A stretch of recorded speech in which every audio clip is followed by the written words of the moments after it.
You've disgraced this family. Don't ever come back." Those were the last words Charlotte's father said to her, shouted really, before slamming the door in her face. Her mother didn't say a word. Her sister watched from the window, eyes blank. It all happened within 24 hours of a private video, one she never consented to leaking online. No one asked for her side. No one defended her. Her family didn't care if it was stolen, edited, or manipulated.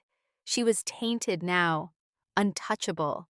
And just like that, Charlotte, once the top student, the devoted daughter, was exiled from her own life. If you've ever been judged unfairly or cast aside by the people meant to love you most, stay with me. Like, comment your thoughts, and don't forget to subscribe for more powerful stories. Charlotte was only 20 when the walls of her world caved in. Growing up in an upper-middle-class household in Virginia, she was the classic Golden Girl honor roll student, government volunteer work at her church. Her family, especially her father, held her up as a symbol of how daughters should behave. But all it took was one stolen video, one lapse in privacy for that pedestal to shatter. Her family didn't just disown her, they erased her. Her name was never spoken again. Her photos vanished from frames.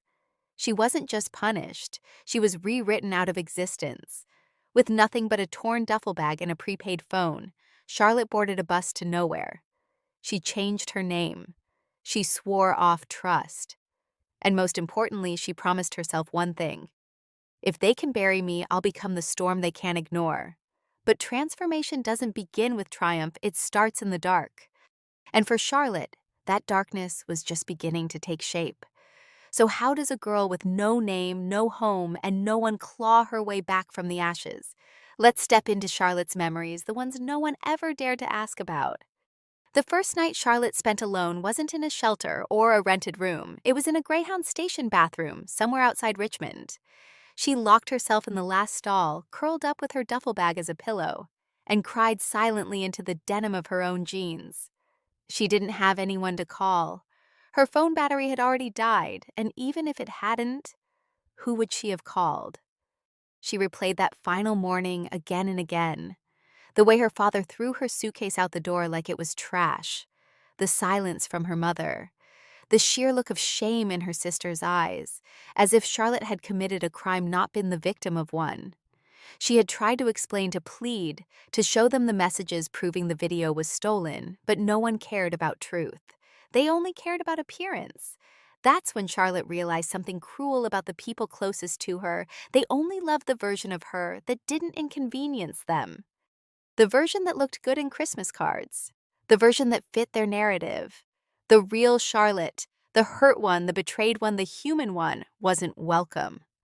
Over the next few months, Charlotte disappeared from every system she had once been part of. She deregistered from university, changed her name, worked under-the-table jobs. First, she washed dishes at a 24-hour diner. Then she cleaned waiting rooms in a walk-in clinic. Finally, she landed a janitorial shift at a hospital in Baltimore, night shift. Graveyard hours. It was perfect. No one looked at her too long. No one asked questions. And at night, when the corridors were empty and her gloves smelled like bleach, Charlotte would read used law textbooks she found at a thrift store down the street. She memorized cases about exploitation, privacy, and family power dynamics. She didn't read them to pass exams. She read them to survive. For 3 years, Charlotte had no address, no social media, no traceable records. She learned how to disappear, but she never forgot who made her want to vanish in the first place. The most painful moments weren't always the loud ones. Sometimes it was when a patient's daughter came to visit and brought flowers. Sometimes it was watching siblings laugh in the cafeteria while waiting on test results. The world kept showing her the family she didn't have and the justice she never got. But pain for Charlotte became a forge. She didn't dream of revenge in the beginning. She dreamed of recognition, of someone saying we were wrong, of anyone asking if she was okay. But as time passed and silence stretched like a second skin, she gave up hoping for apology. She aimed for power instead. She enrolled in a community college under a fake name, scraping by with scholarships and jobs. Every professor who told her she had potential unknowingly pushed her forward. She made no friends, trusted no one. but each term her GPA climbed. By the time she transferred to a public university for pre-law, she had earned a full ride. And when she passed the bar exam 7 years later, quietly without celebration, she didn't smile. She just breathed. But her success wasn't the cinematic kind.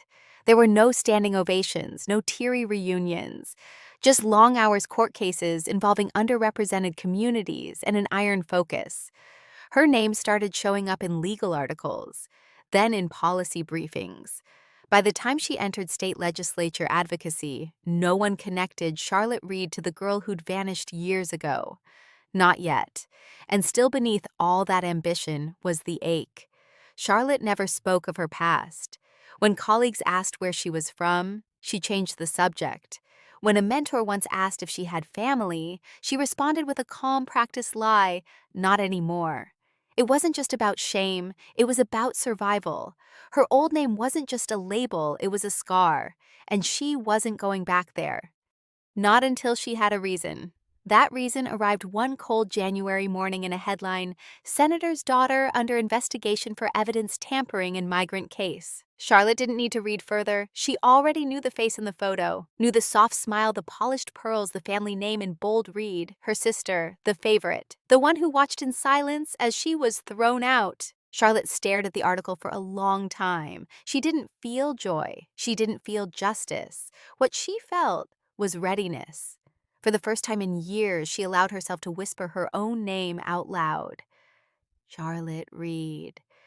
And just like that, the girl they tried to erase began writing herself back into their world. But Charlotte didn't return to beg nor to gloat. She came with a plan. And when she entered that courtroom, everything her family thought was safe began to crack.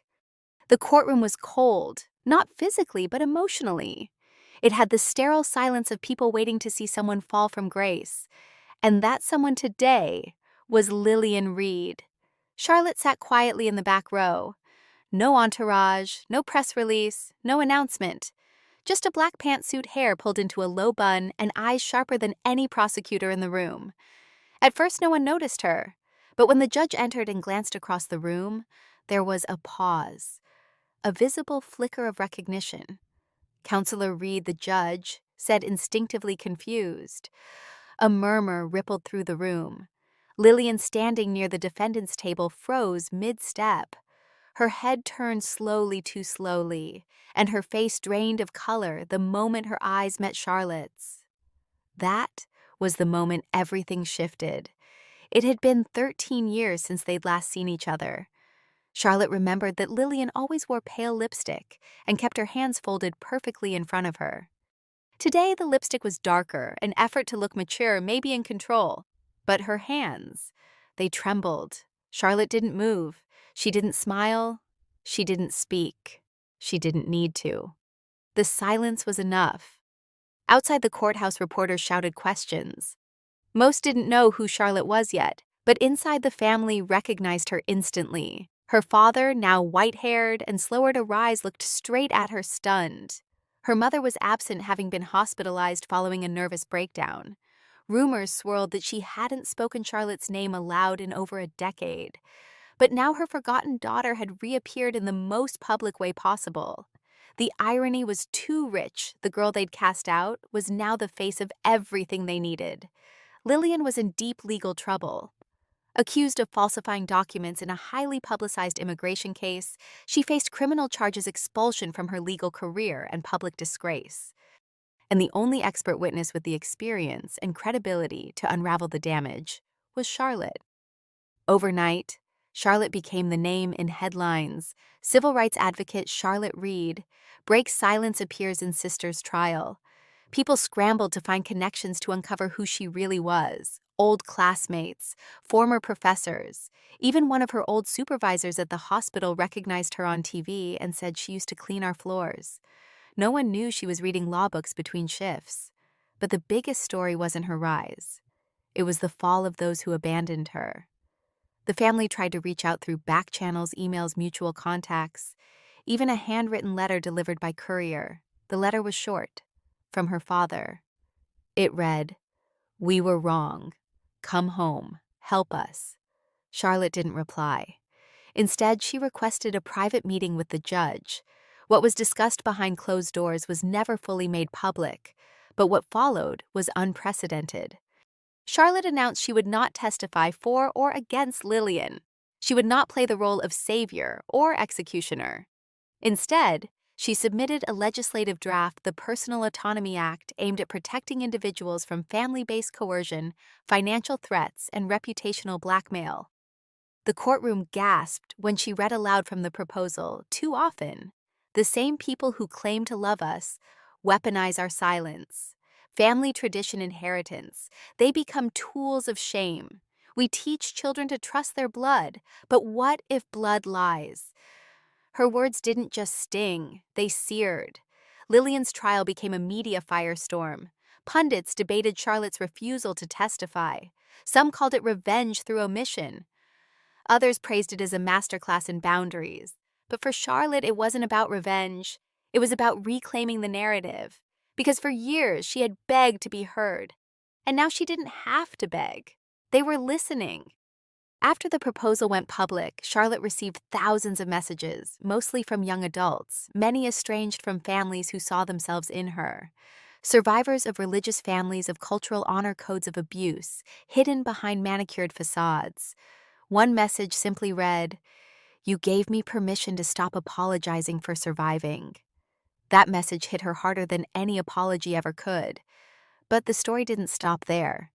A week after the courtroom appearance, Charlotte visited her mother in a quiet hospital north of Alexandria. She didn't go as a daughter. She went as a witness to her own history.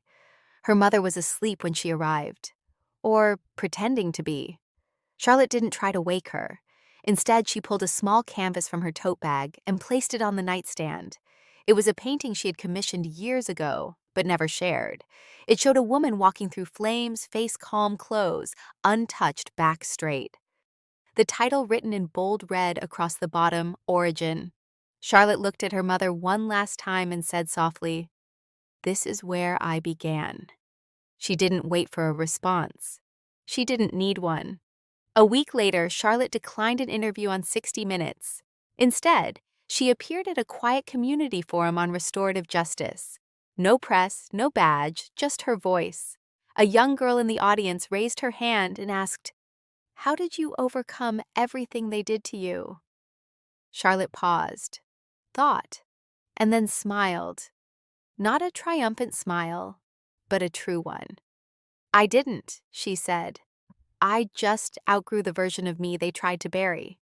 But not everyone was ready to let go of the past. And as Charlotte's public voice grew stronger, a private confrontation was brewing, one that would test everything she had rebuilt. Charlotte wasn't expecting the letter.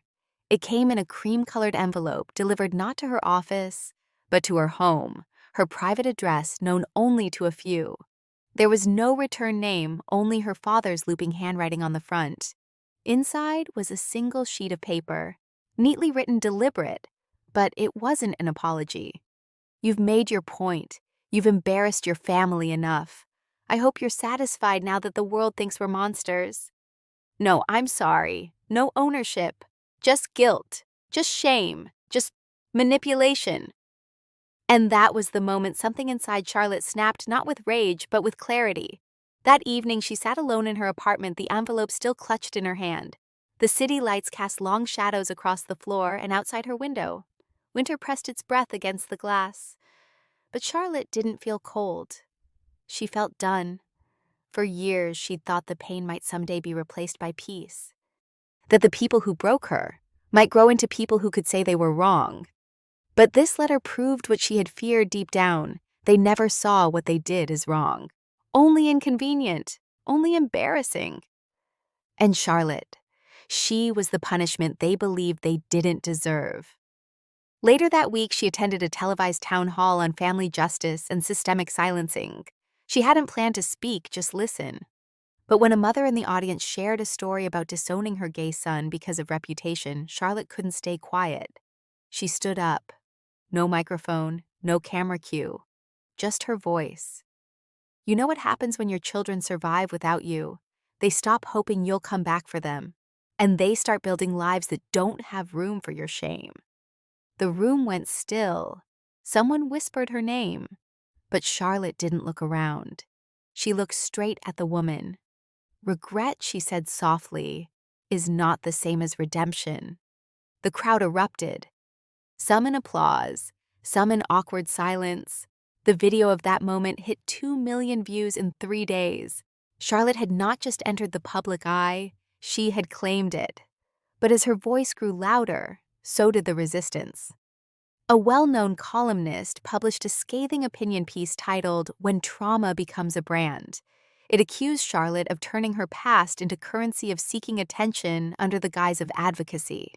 What stung wasn't the article, it was the signature. A family friend, one who used to call her my second daughter. Charlotte didn't respond publicly, but privately, she shook. She reread every sentence. The article accused her of being bitter, unforgiving, self-righteous. It quoted anonymous sources, one of them clearly, her aunt saying she was twisting the truth for sympathy. Twisting the truth. She wanted to scream. The truth was she had begged for understanding. She had pleaded to be believed. She had sat in that kitchen, tears running down her face, asking her family to see her as a person, not a problem. And they had turned their backs. And now, after all these years, they were trying to rewrite history. No. Charlotte returned home that night and opened a closet she hadn't touched in over a decade. At the very top sat an old shoebox wrapped in duct tape. Inside were scraps of her former life, old photos, printouts of text messages, and the flash drive, the one with the original video. She had never watched it, not once, not even when she tried to prove her innocence. But that night she did, not for closure, for documentation, because if they wanted to push her back into the shadows, she'd remind them what they buried and how much of it she carried alone. A week later, Charlotte held a press conference not at the Capitol, but in a small sunlit library where she used to study law at night. She brought no legal team, no dramatic entrance, just a single binder labeled Statement of Record. She didn't cry. She didn't rage. She told the story fact by fact, date by date, message by message. And when she finished, she looked directly into the camera and said, "I am not your disgrace. I am your documentation." The internet exploded. Support poured in, but also backlash. Her sister, through a lawyer, issued a statement saying Charlotte's version was one-sided. Her father gave an interview claiming they tried their best with a troubled daughter. Troubled, Charlotte laughed for the first time in days. She wasn't troubled. She was tired of hiding, of softening the truth, of making herself smaller to protect people who would never do the same for her. The final blow came 3 days later. An editor from a major publishing house sent her an offer, a memoir. A full account. The title suggestion, "The Name I Was Forced to Burn." Charlotte didn't respond immediately. Instead, she walked to the lake near the edge of town where she used to sit when she first started over, where she used to whisper her name like a secret. This time she said it out loud. Charlotte Reed. She let it echo. Let it belong to the trees. Let it return without shame. Then she picked up a flat stone and skipped it across the water. Once, twice, 3 times. And with each bounce, she felt something lift. Not forgiveness, not peace, but permission. To finally live as if they never owned her story in the first place. But healing is never linear. And just when Charlotte thought she was done fighting, a voice from her past came knocking with a question that would test how far she'd truly come. The knock on her office door was soft, almost hesitant. Charlotte looked up from the pile of mail she hadn't bothered to open all week. Meetings had been canceled. Interviews declined. Ever since the press conference, she had receded from public view, not to hide, but to breathe. The door opened slowly. It was Marcus, her former mentor, a quiet giant of a man with a deep voice and a habit of quoting obscure philosophers. He hadn't reached out in months, not since she began making waves with her legislation. Charlotte had assumed he was keeping distance to protect his name. Most people did. But now here he was standing in the doorway with his usual calm presence, holding 2 cups of coffee, black, no sugar. Just the way she used to drink it back when she couldn't afford cream. "I figured you might need a reminder," Marcus said, setting the coffee down in front of her. of who you were before all this." Charlotte gave him a tired smile. "And who was that?" He leaned on the edge of her desk, eyes kind but unwavering. The woman who once told a janitor she was going to change the law right after scrubbing puke off a hallway floor. That made her laugh. A dry, real laugh. The kind that broke tension like glass shattering. Marcus waited, then said carefully, "You've come further than any of us ever imagined. But the question is, do you know where you're headed now?" Charlotte didn't answer right away. The truth was she didn't know. The past few weeks had blurred her vision past present pain, purpose, all twisted into something she couldn't name. She'd fought so hard to be heard that she hadn't considered what silence might feel like once she won. She'd built her entire second life on resilience. But resilience is only a bridge, not a destination. And now the bridge was behind her. What lay ahead? That evening, she visited the old law library again, not to speak, but just to sit. She ran her fingers along the worn bindings of books she used to study by flashlight after janitor shifts. One book still had her notes in the margins, tiny crammed handwriting that belonged to someone desperate to remember every clause, every case, every loophole. That girl had been chasing redemption. Charlotte now realized she didn't need it anymore. She took the long way home, stopped by the corner bakery where the owner used to sneak her yesterday's bread for free. She left a check under the register with a note, "You fed more than just my stomach." Then she walked past the building where she'd once lived illegally in a janitor's closet for 3 months. The doorman was new, didn't recognize her. That felt right. By the time she got back to her apartment, the sky had turned the color of bruised lavender. A storm was approaching, but the air was still, waiting. That night she dreamt of the lake again. But this time she wasn't skipping stones. She was swimming. Alone. Free. And when she awoke soaked in that rare kind of peace, she knew exactly what she needed to do. The next morning, Charlotte held a private roundtable not for politicians, but for survivors, people from foster care, refugees disowned by family, LGBTQ+ youth kicked out of their homes. No cameras, no headlines, just truth. One woman in the group, maybe 50, asked Charlotte a quiet, careful question: "Do you ever stop wanting them to love you?" Charlotte's reply came without hesitation. "No. But one day you stop needing it." There were tears in the room, not of sadness, of recognition. Charlotte looked around the circle and saw a version of herself in each person. She wasn't alone. And more importantly, neither were they. That afternoon, she returned to her office and drafted a letter. Not to her father, not to Lillian, to the state legislature. She declined re-election. It was time to step out of the machine she'd built and trust that her voice had done enough for now.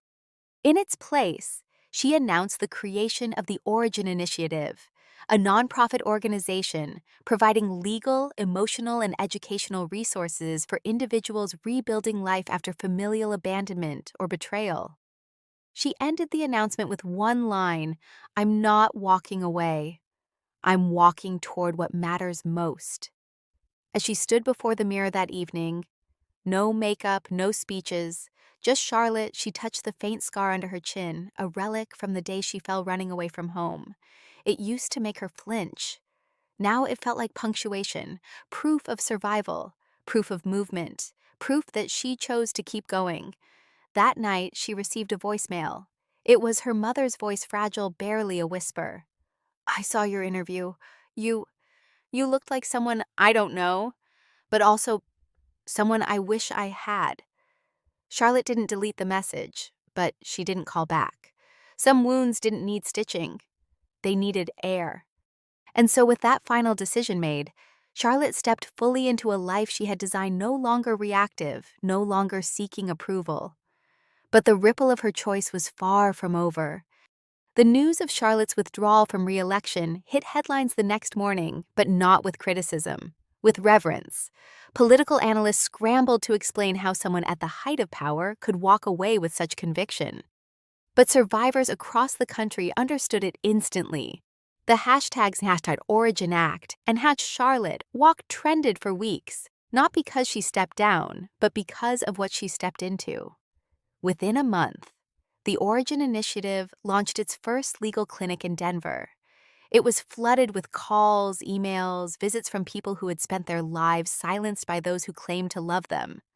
The most powerful part: the staff were mostly volunteers who had once been in those shoes, now walking beside others, not ahead of them. But the true full-circle moment came when Lillian, once the golden child, was subpoenaed to testify in the federal case against her employer. It wasn't just about fabricated evidence anymore. Investigators had uncovered a broader pattern of coercion and bribes. Charlotte was invited to attend. She didn't walk in with cameras. She didn't wear her usual tailored suit. She sat quietly in the back row, a simple pin on her blazer, the logo of the Origin Initiative, a phoenix rising from ash. Lillian spotted her instantly. Her face paled. For the first time in her life, Lillian had no prepared script, no daddy to smooth the path. When the judge asked if Charlotte had any statement to make as a prior witness to events surrounding the falsified case, she stood paused and simply said, "I have no statement for the court. I've already told my story where it mattered." The courtroom was silent, except for the sound of consequence settling into the walls. As Charlotte left, reporters clamored, begging for a quote. She gave only one: "When you burn a name, sometimes you free the person underneath." But long after the trials ended and headlines faded, Charlotte's story wasn't defined by the scandal or the silence. It was what came after that left the deepest imprint. Months later, Charlotte sat quietly at a small community forum in Santa Fe. No title badge, no entourage, just her and a circle of strangers sharing stories of survival and rebuilding. When someone asked how she managed to move on from such a public personal betrayal, she smiled, not the polished smile of a politician, but something warmer, realer. "I didn't move on. I outgrew the version of me they tried to bury." There was no bitterness in her voice, only clarity. Charlotte no longer needed to prove anything to her family, to the media, or even to herself. She had nothing to hide and nothing left to chase. Peace wasn't a destination, it was the permission she finally gave herself to live by her own name on her own terms. She had turned pain into policy, silence into voice, and shame into something sacred. And if you're watching this and carrying your own scars, remember, you are not your past. You are not what they called you. You are what you choose next. If this story moved you, comment or share your truth below. Your voice deserves to be heard.